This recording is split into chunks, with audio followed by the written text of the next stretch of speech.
Maths என்ன வச்சு விளாட்றான் பார்க்குறீங்களா? அங்கே பாருங்க, அங்கே பாருங்க, அங்கே பாருங்க.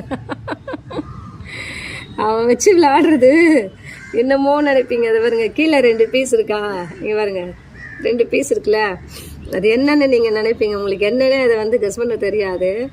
ஜஸ்ட்டு வெறும் வாழைப்பழத்தோட தோல் காஞ்சி போன பிறகு அது ட்ரை ஆகி கிடைக்குது. அது அவனுக்கு என்ன மைண்டில் தோணுதுன்னு தெரியல, அத்தை எடுத்து வச்சுட்டு விளையாடின்னு இருக்கான். அதை பிடிக்கிறதுமா, அதை ஓடுறதுமா, அப்படியே பாரு கொஞ்ச நேரம் போய் சைலண்டாக பாருங்க. இப்போ வெறித்தனமாக ஓடியாந்து அதை பிடிக்க போகிறான் பார்த்துக்கினே இருங்களேன். அப்படியே அங்கேருந்து பாஞ்சு பாருங்க, பாஞ்சு ஓடி வருவான் பாருங்க. இப்போ அங்கேருந்து அப்படியே ஒவ்வொரு ஸ்பீடில் வருவான். அப்படியே அவன் பொறுமையாக, பொதுவாகவே எப்போவுமே அப்படி தான். இன்னொன்று அது வந்து காற்றுல வந்து லேசாக ஆடுது. அது பார்த்தீங்களா, அதை பார்த்தீங்களா, மூவ் ஆயிடுச்சிங்களா. இப்போ அங்கேருந்து ஒரு ஜம்ப் கொடுத்து ஓடி வருவான் பாருங்க. ஓடி வந்து அதை ஜம்ப் பண்ணி பிடிப்பான். ரெடி ரெடி ரெடி மேக்ஸ்மா ரெடி.